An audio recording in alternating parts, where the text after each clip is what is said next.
Hey there, future coding masters. Are you ready to level up your coding skills and impress your friends with a super cool trick? Imagine this. You can flip numbers backward like a magician and solve real world problems. That is what we are diving into today, reversing a 32-bit signed integer. And trust me, it's not just fun. It is a brain workout that will make you a better at the problem solving and improve your logic as well, and get you one step closer to becoming a coding ninja.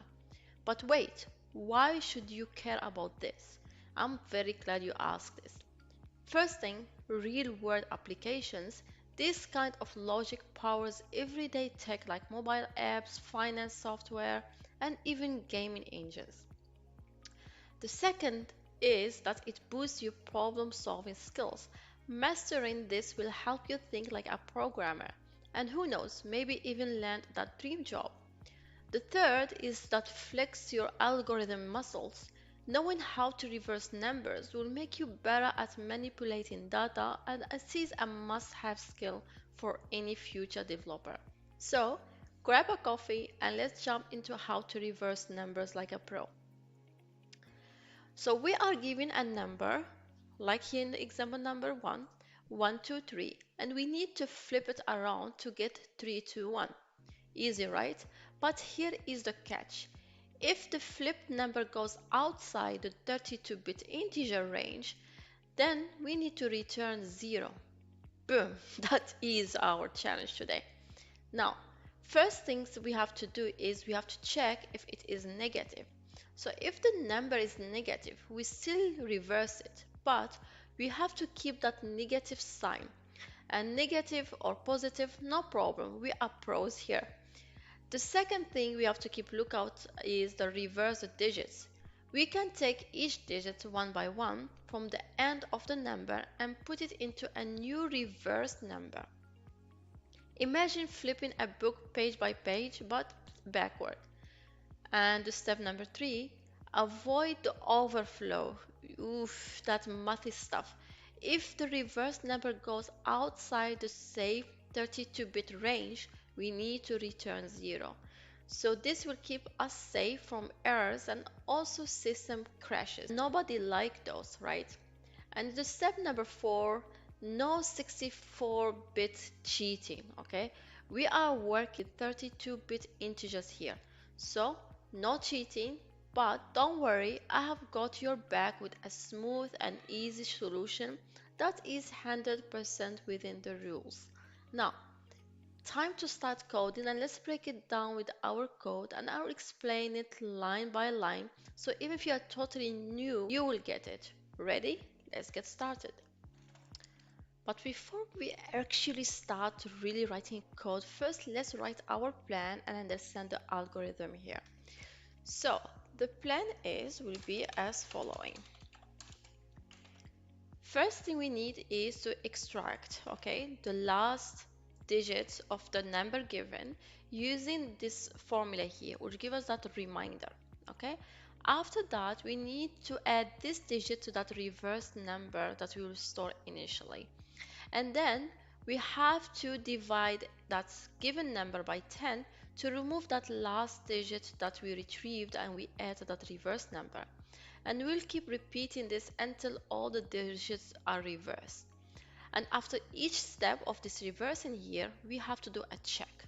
So we have to check if that reversed number we are building, does it go out of the 32-bit integer range? Okay, so what does it mean when it comes to algorithm? So when it comes to algorithm, it means that we have to create a variable which will call it reverse num, okay, and we'll initialize it with 0, and that will be storing our reverse number. So x is the given number for you that we want to reverse. So while x is not 0, means need to be a valid number, we will be doing the following things. First, we have to extract the last digit, okay, the last number on the right. To do so, we will define a variable called pop, and we will store there the reminder of the division of x by 10, okay. After we do that, then we have to update our given number x, okay, and remove that last digit that we extracted in the variable pop. And for that, we will use method_trang, okay, and method_trang will handle the negatives for us very well, and it will divide x by 10. The next thing is that we have to check, are we still inside our interval, okay? So we'll be checking if adding pop to that reverse number variable we will cause any overflow. If reversing would cause overflow, we will return 0. Otherwise, we will just append that digit that we got in the pop to the reverse number, and in the finally we will return that reverse number. Seems very simple, hope so. So let's jump into the actual coding now. So what I have done, I just defined a function called reverse and no code yet there, but I want actually to make it ready for me when I finish coding to run the examples I have here, plus some extra ones. So in the end, when I run my function, it should give me, for example, when I run 1, 2, 3, I should get 3, 2, 1. When I do 1 minus 1, 2, 3, I should get minus 3, 2, 1. If I do 120, I should just get 21. And if I run this huge big number, and this is the overflow case, it should give me 0 as back, okay? So I just have my test cases ready. Now I'll go inside my function and I will start writing code now. So first thing we said is, or the first step is to initialize our reverse number, okay? So create the reverse number variable, okay? So I'll create declare let and I'll call it reverse num, and I will initialize it to 0. Then next thing, which is step 2, I will just get the limits. So we said it should not overflow outside of that signed 32-bit integer, okay? So what I will do, I'll just create some constant here to store the value of the both border of that interval, the right and the left. So I'll just store them right here. So the init max is this number, and the init min number, it should not go below this, okay? So we use these values to compare later. Now, step number 3, here will be start reversing our number. So reverse the digits of the given number x, okay? And we will use the while loop. And if you remember in the algorithm, we said that we have to run this condition when the x is not equal to 0, okay?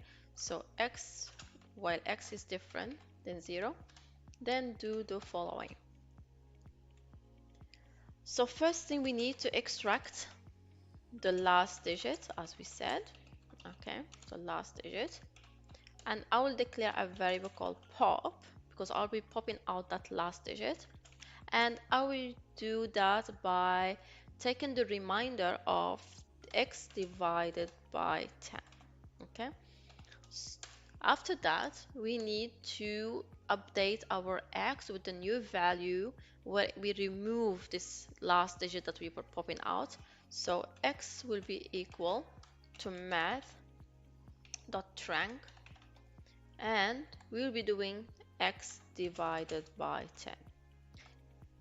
So this way we'll get the new value of x with that last digit removed, okay? Now, before we move any further and update this reverse number, we have to do few checks, okay? And we have to check that this reverse number with this new values we're getting here, is it going to still be inside our interval or not? And the way we can do this is very easy. So step number 4. So that will be our step number 4, okay? So basically what we're doing, we are checking that reverse number, okay? If it is already greater than that init max, which is your right side of your interval, divide by 10. If that is a case, then return 0 because you'll be overflowing, okay? Or if that reverse number you have currently, it is exactly equal to your max value divided by 10, and the pop, it is superior to 7. You see the 7 right here. That's the reason you see the 7 here.